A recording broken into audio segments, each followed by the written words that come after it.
Hello friends, जैसा कि पिछले चैप्टर में हमने देखा था कि गिज़लिन अपने दोस्त क्लाउड को अपनी फेनरिस टेरिटरी में ले आया था। दूसरी तरफ इसके दुश्मन इसके खिलाफ साजिश प्लान कर रहे हैं। अब इस चैप्टर की शुरुआत होती है फेनरिस टेरिटरी के महल से, जहां पर हम देखते हैं कि गिज़लिन खड़ा होता है अपना रॉयल डंडा पकड़कर और सामने इसके सारे झुके होते हैं। मर्शनरीज, गिलियन कोर, बेलिंदा, वनीसा सारे ही इसके सामने झुके होते हैं। तब गिज़लिन कहता है कि साथियों, मेरे सम्मान में तुम्हारा यहाँ जमा होने के लिए धन्यवाद। चलो काम शुरू करते हैं दोस्तों। तब सारे एक सुर में चिल्लाते हैं कि यस माय लॉर्ड। दोस्तों, गिज़लिन के हाथ में एक टेरिटरी तो आ चुकी है जिसका वो लॉर्ड बन चुका है, लेकिन एक टेरिटरी को चलाना कोई हलवा खाने का काम थोड़ी ना है। गिज़लिन की असली परीक्षा अब शुरू होने वाली थी। तब हम देखते हैं कि गिज़लिन हमें अपनी आवाज में बताना शुरू करता है कि दोस्तों, अब एक टेरिटरी को मुझे संभालना था। ये टेरिटरी फेनरिस जो काउंट डिगार्ड के अत्याचारों से अभी अभी मुक्त हुई है, जो बहुत ही ज्यादा ग्रस्त है, बुरी हालत में है, इसे किसी भी तरह से खड़ा करके मुझे चलाना होगा और इसके लिए मैं मदद लेने वाला हूँ क्लाउड की, मेरा पुराना दोस्त जो प्रबंधक बनकर इस टेरिटरी में हर एक काम को संभालेगा और मेरी मदद करेगा।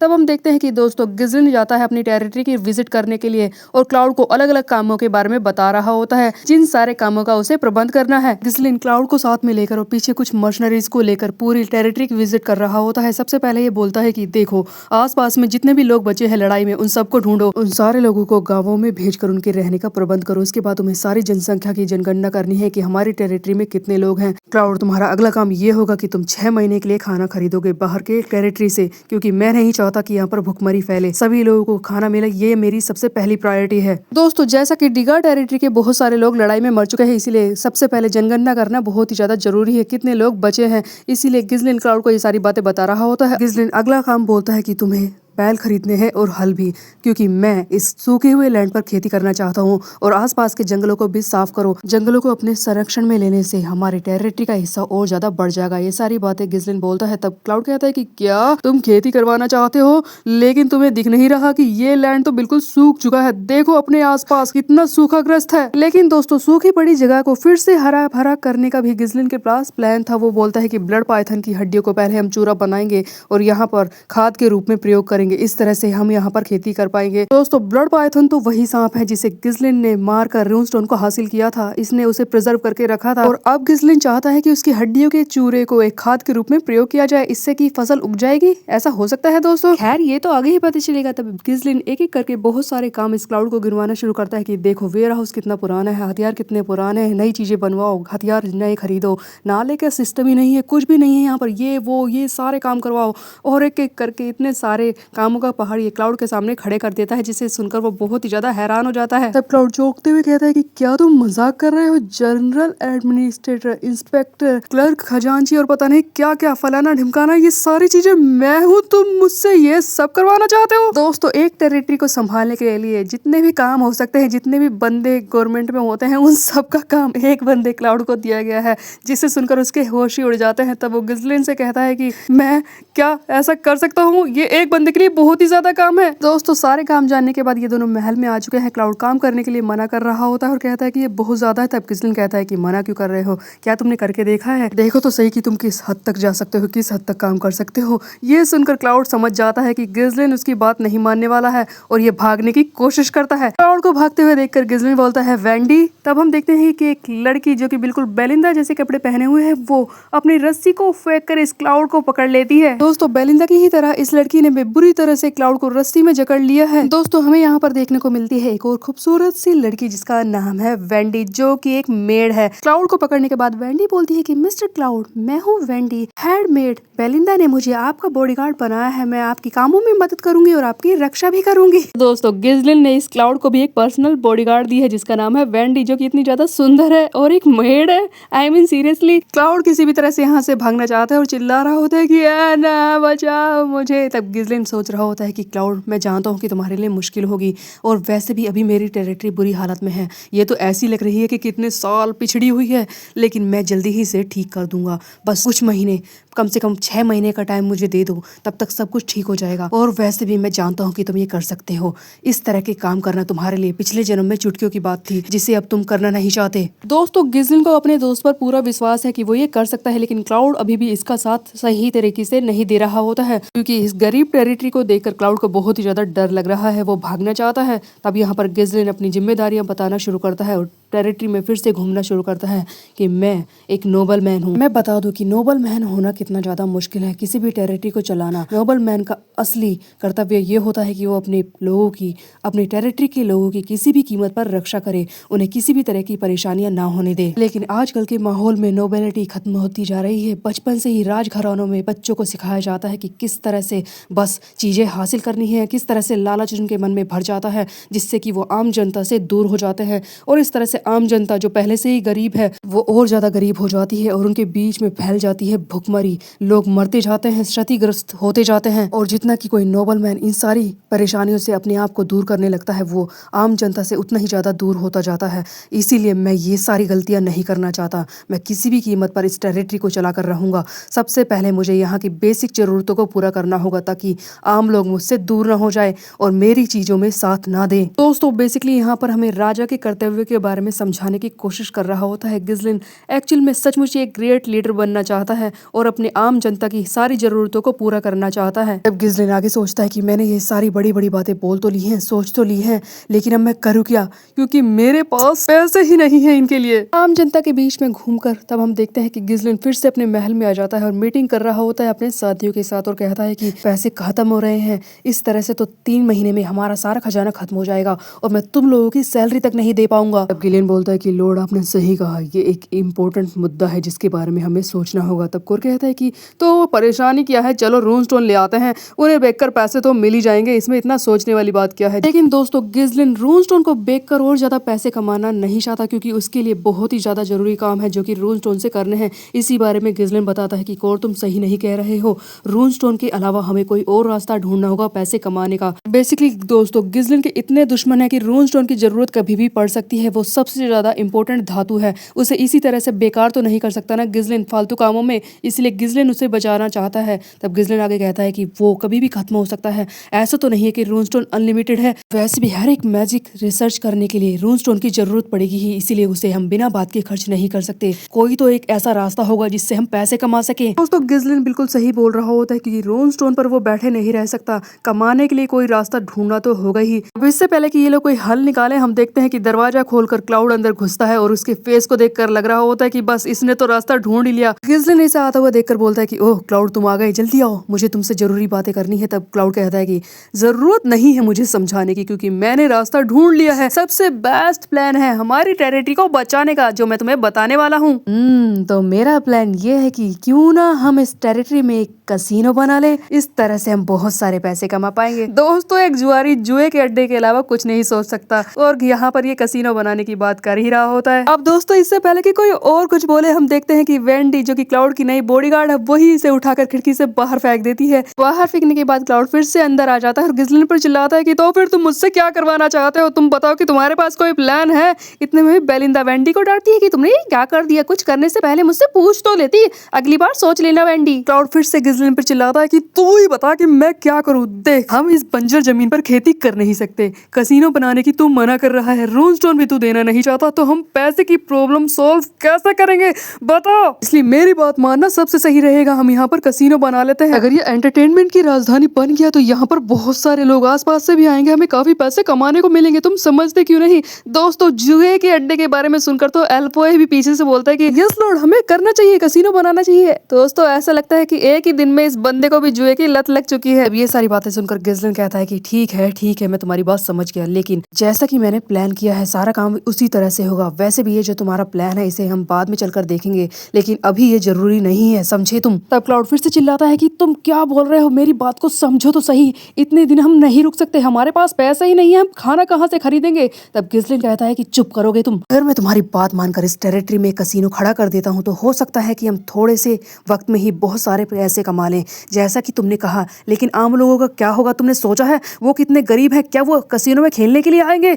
यहाँ पर बस एक ही चीज होगी, वो होगा अंडरवर्ल्ड का राज। दोस्तों गिज़लिन अच्छी तरह से जानता था कि कसीनो बनाने से भी सिर्फ पैसे ही मिलेंगे, लेकिन आम लोग आम जनता उससे दूर होती जाएगी और उनकी परेशानियों को कोई हल नहीं निकलेगा। इसके अलावा गिज़लिन की एक और मुसीबत भी तो है कि इसके इतने सारे दुश्मन इसने पाल रखा है। अगर अंडरवर्ल्ड इसकी खुद की टेरिटरी में ही फैल जाएगा तो ये उन्हें ही निपटाता ही रहेगा। गुंडों को निपटाने के चक्कर में बाकी चीजों पे इसका ध्यान जाएगा ही नहीं, इसीलिए गिज़लिन कसिनो बनाना नहीं चाहता। तब क्लाउड बोलता है कि ठीक है, मैं तुम्हारी बात मान लेता हूँ, अगर हम कसिनो ना भी बनाए तब भी तुम बताओ कि खाने की परेशानी कैसे दूर होगी। मैं खाना बाहर से मंगा रहा हूँ, तुम जानते हो ना, पैसे खत्म हो जाएंगे तो मैं इसका क्या करूंगा। तब एल्फॉय बोलता है कि हाँ हाँ लॉर्ड, ये सही बोल रहा है, हमें कैसीनो बना ही लेना चाहिए इससे पहले कि हमारे पास पैसे कम पड़ जाए। तब गिज़लिन कहता है कि क्लाउड, तुम्हें खाने की समस्या के बारे में सोचने की जरूरत नहीं है, अब मैं खुद इस चीज को संभालूंगा।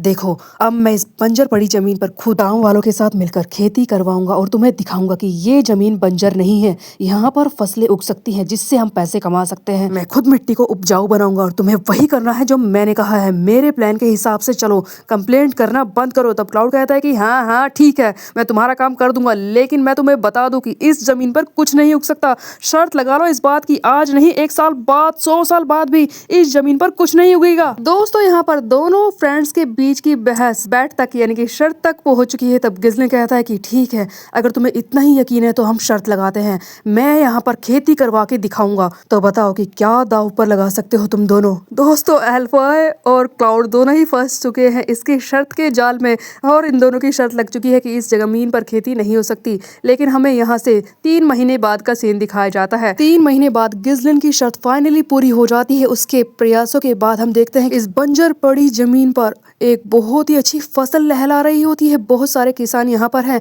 जो इन फसलों को काट भी रहे होते हैं। 3 महीने में फसल उग आई है, वो भी इतनी बड़ी बड़ी। ये सारी बातें देखकर क्लाउड और एल्फॉय दोनों को ही अपनी आंखों पर यकीन नहीं हो रहा होता है और ये दोनों शर्त भी हार चुके हैं। किसान खुशी से इस फसल को काट रहे होते हैं और जश्न मना रहे होते हैं कि क्या बात है, इतने दिनों बाद हमारे गाँव में कोई फसल उगी है। तब यहाँ पर क्लाउड हैरानी से गिज़लिन से पूछता है कि तूने किया क्या, बताएगा मुझे। तब गिज़लिन बताना शुरू करता है कि किस तरह से बंजर जमीन पर फसल उगी है। सबसे पहले उसने गांव वालों की मदद से ब्लड पाइथन की हड्डियों का चूरा किया और उसे पूरी जमीन में फैला दिया, क्योंकि ब्लड पाइथन के हड्डियों का चूरा इस जमीन के लिए बहुत ही अच्छी खाद है जिसमें फसलें अच्छी तरह से उग जाएंगी। दूसरा काम गिज़लिन ने ये किया कि उसने एक ऐसी फसल चुनी जो बुरी से बुरी हालत की मिट्टी में भी उग सकती है और उसने राई की फसल को चुना जो यहाँ पर उग सकती थी। इसके बाद सबसे जरूरी काम, उसने राई के ऐसे बीजों को चुना जिन्हें माना से एनहांस किया गया था। बेसिकली दोस्तों, माना को कंप्रेस करके इन बीजों के अंदर भर दिया गया, किसी तरह से इनकी उर्वरक क्षमता को बढ़ा दिया गया ताकि ये जल्दी से फसल उगा दे। गिज़लिन कहता है कि ये है मेरा तरीका, इस तरह से राई की फसल बहुत ही जल्दी उगाई। तब यहाँ पर एल्फॉय कहते हैं कि क्या तुमने वो माना कंप्रेशन सिजिल इन फसलों के लिए बनवाया था हमसे। बेसिकली दोस्तों, गिज़लिन अच्छी तरह से जानता है कि जादू से क्या क्या हो सकता है, इसलिए उसकी हर एक क्षमता को इस्तेमाल कर रहा है गिज़लिन। तब वनी से कहते हैं कि क्या बात है लॉर्ड, ये तो हम सोच ही नहीं सकते थे कि माना कंप्रेशन सिजिल से इस तरह से फसलों को बढ़ाकर उन्हें उगाया जा सकता है और इंसानों के अलावा माना सिजिल का उपयोग इन बीजों के ऊपर भी किया जा सकता है जिससे इनकी उर्वरक क्षमता बढ़ जाएगी। तब गिज़लिन अपने मन में सोच रहा होता है कि ये आइडिया भी मेरा नहीं है। तब गिज़लिन यहाँ पर माना कंप्रेशन सिजिल के बारे में बताना शुरू करता है जिससे कि इसने क्षमता बढ़ाई है बीजों की। तब गिज़लिन कहता है कि माना कंप्रेशन सिजिल, जैसा कि सब जानते हैं कि किसी भी रूनस्टोन से मैजिक सर्कल के द्वारा माना को निकाला जाता है जिससे कि माना बहुत ही ज्यादा बढ़ जाती है और ताकत बहुत ही ज्यादा बढ़ जाती है। बेसिकली रूनस्टोन के अंदर इतनी ज्यादा माना की ताकत भरी होती है कि उसे निकालकर मैजिक सर्कल बहुत ही ज्यादा बड़ा हो जाता है, ताकत भी बढ़ जाती है। लेकिन इसी चीज को अगर यानी कि माना को कंप्रेस करके अगर बीजों के ऊपर भी डाला जाए तो क्या इनसे अच्छी फसल नहीं उगेगी। इसलिए हमें बताता है कि इन सारी बातों के बारे में उसे पिछले जन्म में पता चला था। पिछले जन्म में कई सारे जादूगरों ने मिलकर इन माना कंप्रेशन सिजिल को बीजों के ऊपर डालकर उन्हें खाद के रूप में उपयोग किया ताकि बीजों की क्षमता बढ़ाई जा सके। और इस तरह से कुछ लोग चाहते थे कि ये हो और कुछ इसके खिलाफ थे, लेकिन बाद में जब फसल उगी तो हर कोई हैरान हो गया था। हालांकि ये क्यों हुआ, किस लिए हुआ और किसने किया, मैं इसके बारे में ज्यादा खास नहीं जानता हूँ। इसके पीछे का नियम क्या है ये भी मैं नहीं जानता, लेकिन मुझे इस बात से फर्क क्या पड़ता है, मेरा काम तो हो गया ना। मुझे फसल उगानी थी और वो उग चुकी है। दोस्तों, गिज़लिन अपने पिछले जन्म की हर एक नॉलेज को जो ये फ्यूचर से लेकर आया है उसे हर एक बिट यूज कर रहा होता है इस जन्म में। बेसिकली दोस्तों, इस चीज को ऐसे समझो कि आगे चलकर फ्यूचर में जो भी टेक्नोलॉजी बनने वाली है उन्हें अभी अगर हम इस्तेमाल कर सके तो कितना अच्छा होगा। गिज़लिन भी बिल्कुल वैसा ही कर रहा है। तब हम देखते हैं कि सारे लोग बहुत ही ज्यादा खुश हो जाते हैं। गाँव वाले चिल्लाने लगते हैं कि क्या बात है लॉर्ड, आप बहुत ही ज्यादा अच्छे हैं। इतने दिनों बाद हमारे बंजर खेत फसल से उगाए हैं, हमें बहुत ही ज्यादा अच्छा लग रहा है। अब हम भूखे नहीं मरेंगे। गांव वाले खुशी से नारा लगाने लगते हैं, लॉन्ग लिव बैरन फेनरिस, आप जियो बैरन फेनरिस। इतने में ही क्लाउड और एल्फॉय चुपचाप पतली गली से निकलने की कोशिश करते हैं क्योंकि वो दोनों शर्त हार चुके हैं और अब इन्हें परिणाम तो भुगतना ही पड़ेगा। लेकिन गिज़लिन इन्हें ऐसे ही जाने थोड़ी ना देगा और कहता है कि कहाँ जा रहे हो तुम दोनों, तुम्हारा मेरे साथ कॉन्ट्रैक्ट साइन करने का वक्त आ चुका है। तब एल्फॉय और क्लाउड कहते हैं कि क्या कॉन्ट्रैक्ट, लेकिन कौन सा। तब दोस्तों गिज़लिन इन्हें शर्त की बात याद दिलाता है कि इन दोनों ने कितना बढ़ चढ़कर बोला था। तब गिज़लिन ने शर्त लगाई थी अगर वो हार गया तो इन्हें 5000 गोल्ड भी देगा, इसके अलावा इन दोनों को आजाद करेगा। लेकिन अगर ये दोनों चमचे हार गए तो 10 साल के लिए ये उसका दास बनकर काम करेंगे। और अब ये फंस चुके हैं, पूरे 10 साल के लिए ये मुफ्त के दास बनेंगे गिज़लिन के। गिज़लिन कहता है कि याद आ गया भुलक्कड़ो, चलो कॉन्ट्रैक्ट साइन करने का वक्त आ चुका है। एल्फॉय और क्लाउड तो पूरी तरह से फंस चुके हैं दोस्तों। तब गिज़लिन यहाँ पर बोलता है कि कितना अच्छा हुआ, इस टेरिटरी की पहली फसल उगाई है और इस जमीन की उर्वरक क्षमता कभी खत्म नहीं होगी। इस तरह से हम इसे बाहर भी बेच सकते हैं और अब खाने की कमी कभी नहीं होगी और मेरे गांव वाले खुश रहेंगे। और इस तरह से रूनस्टोन को जो मैं छोटी छोटी बातों में बेचकर उससे पैसे कमाता था, मुझे इस दास्ता से भी मुक्ति मिलेगी। मैं रूनस्टोन को बचा पाऊंगा किसी बड़े काम के लिए। दोस्तों एक काम खत्म हो चुका था लेकिन अब दूसरे काम की बारी थी। हमें एक सीन दिखाया जाता है जहां पर हम देखते हैं कि फ्लेम मैजिकल टावर का लीडर यूबर्ट यहाँ पर पहुंच चुका है गिज़लिन को कॉन्ग्रेचुलेशन करने के लिए क्योंकि वो एक लॉर्ड बन चुका है। तब गिज़लिन इससे मांग करता है कि फ्लेम मैजिकल टावर फेनरिस में भी उनकी एक ब्रांच बना ले और यहाँ पर भी मैजिकल रिसर्च करे। तब ये सुनकर यूबर्ट कहता है कि क्या यहाँ पर एक मैजिकल टावर की ब्रांच, मैं तो बस तुम्हें धन्यवाद देने के लिए रुका था, लेकिन तुम ऐसा क्यों चाहते हो। तब गिज़लिन यूबर्ट से बोलता है कि देखिए जब टिगार्ड से हमारी लड़ाई हुई थी उस वक्त हमें बहुत सारा रूनस्टोन खर्च करना पड़ा था जिसकी वजह से हमें जीत मिली। हमें बेकार में ही रूनस्टोन को इस तरह से बर्बाद करना पड़ा था। ये सुनकर यूबर्ट कहता है कि क्या इतना महंगा रूनस्टोन जीत के लिए तुमने ऐसे ही जला डाला। अब गिज़लिन इसे झांसे में लेता और कहता है कि देखिए अपने जादूगरों से आप मदद तो देते नहीं है तो मैं क्या करूँ, रूनस्टोन को तो खर्च करना ही पड़ेगा। ऐसा कि आप जानते हैं कि फेनरिस एक नई टेरिटरी है जिसे मैं संभाल रहा हूँ। अब इसे संभालने के लिए मुझे कुछ तो करना ही होगा। आगे किसी ने मुझसे लड़ाई की, मुझ पर अचानक से हमला बोल दिया तो अपनी टेरिटरी को बचाने के लिए मुझे फिर से बहुत सारा रूनस्टोन इसी तरह से उड़ाना पड़ेगा। अब मैं क्या करूँ, आप ही बताइए जादूगर यूबर्ट। तब यूबर्ट कहता है कि क्या हमारा प्रेशियस यूनस्टोन ये इस तरह से खत्म करना चाहता है। हाँ ये लड़का। तब ये गिज़लिन से कहता है कि तुम हमेशा ऐसी बातें क्यों करते रहते हो, इतने एक्सट्रीम क्यों हो जाते हो। लेकिन दोस्तों ये तो गिज़लिन का तरीका था इस यूबर्ट को अपने जाल में फंसाने का। तब वो यूबर्ट से कहता है कि अगर आप नहीं चाहते कि मैं आपका रूनस्टोन इस तरह से खर्च करूं तो आप एक काम कीजिए, मुझे अपने कुछ और जादूगर दे दीजिए क्योंकि मुझे यहाँ पर जरूरत है। मुझे यहाँ पर कंस्ट्रक्शन करवाने के लिए आपके जादूगरों की जरूरत है। दोस्तों ये प्रेशर बना बनाकर यूबर्ट से हर एक बात मनवा ही लेता है। यूबर्ट को झांसा देकर गिज़लिन ने कई सारे जादूगर बुलवाए जिन्होंने काफी सारी चीजें बनाई। फेनरिस टेरिटरी के अंदर चर्च बनाए, कई सारी कंस्ट्रक्शन की, बिल्डिंग्स, हाउसिंग, वाटरवेज और इस तरह की, और फ्लेम मैजिकल टावर की एक नई ब्रांच जो यहाँ पर रिसर्च करने के काम आएगी। मतलब कि दोस्तों वो सारे काम जो बहुत सारे मजदूरों को करने में काफी वक्त लगता है, जादूगरों से इसने चुटकियों में ही करवा लिया है। कई सारी चीजें इसने अपनी टेरिटरी में बनवा ली होती हैं। फ्लेम मैजिकल टावर की एक नई ब्रांच फेनरिस में खड़ी हो चुकी है नई मैजिकल रिसर्च करने के लिए। तब यहाँ पर जादूगर चिल्ला रहे होते हैं कि हे तुमने हमें बेवकूफ बनाया है, हम जादूगर हैं, हमसे इस तरह की बिल्डिंग्स क्यों बनवा रहे हो, तुम इस तरह से हमें परेशान क्यों कर रहे हो। दोस्तों जादूगरों से ये पूरी तरह से काम ले रहा है। ऐसा नहीं है कि इन बीच में कोई परेशानी गिज़लिन को झेलनी नहीं पड़ी है। छोटी मोटी लड़ाइयाँ, छोटे छोटे ग्रुप जिन्होंने टेरिटरी पर कब्जा करने की कोशिश की, बहुत ज्यादा परेशानियां खड़ी करी, उन सबको गिज़लिन ने संभाला है और जादूगरों की मदद से यहाँ पर फाइनली इस टेरिटरी को फिर से खड़ा कर दिया है। एल्फॉय बेचारा तो 10 साल का दास बन चुका है इसका शर्त के चक्कर में, और अब बाकी सारे जादूगर भी इसके लिए काम कर रहे हैं। इस तरह से वो काम हो चुके हैं जो किसी ने सोचे भी नहीं थे बहुत ही कम समय में। तब गिज़लिन सोच रहा होता है कि हाँ बहुत ही जल्दी मैं राहत की सांस ले सकता हूँ क्योंकि ये टेरिटरी फाइनली सही तरीके से अब चलने वाली है। लेकिन इतने में ही गिज़लिन की परेशानियां उसके सामने फिर से आकर खड़ी हो जाती है, जहां पर क्लाउड अचानक से इसे आकर बताता है कि गिज़लिन की एक्स बंदी यानी कि इसकी एक्स मंगेतर अमेलिया ने अपने ही राज्य में विद्रोह करके वहां के शासन को पा लिया है। रेफोल्ड राज्य में विद्रोह हो चुका है और उसकी मालिक बन चुकी है अमेलिया, वो बन चुकी है काउंटेस अमेलिया रेफोल्ड। तब गिज़लिन ये सारी बातें सुनकर सोच रहा होता है कि ये सारी चीजें बहुत ही जल्दी हो रही है मेरी पुरानी जिंदगी से। वैसा ऐसा इसलिए भी हो सकता है क्योंकि मैंने बीच में हर चीज में टांग अड़ाई है, हर चीज को तो मैं सही नहीं कर सकता। वो नहीं मानेंगे, डेस्मोंड और अमेलिया जरूर मेरे खिलाफ कुछ ना कुछ प्लान कर रहे होंगे। जैसा कि मैं जानता हूँ कि डेस्मोंड और अमेलिया ड्यूक डेल्फिन के धुनों पर नाचने वाले बस कठपुतली हैं, वो वो जरूर कुछ ना कुछ करेंगे। उनका प्लान फेल हो गया क्योंकि डीगार्ड मेरा कुछ नहीं बिगाड़ पाया, लेकिन अब वो खुद मूव करेंगे और खुद मुझ पर हमला करने की कोशिश करेंगे। ऐसा लगता है कि मेरा संघर्ष अभी खत्म नहीं होने वाला। तब हमें एक सीन दिखाया जाता है जहाँ पर गिजलिन से पूछ रहा होता है कि लॉर्ड, जैसा कि हमें पता चला है कि काउंटेस बन चुकी है अमेलिया रेफोल्ड, तो अब हम क्या करेंगे? वो हमारी टेरिटरी पर हमला करने की जरूर कोशिश करेंगे।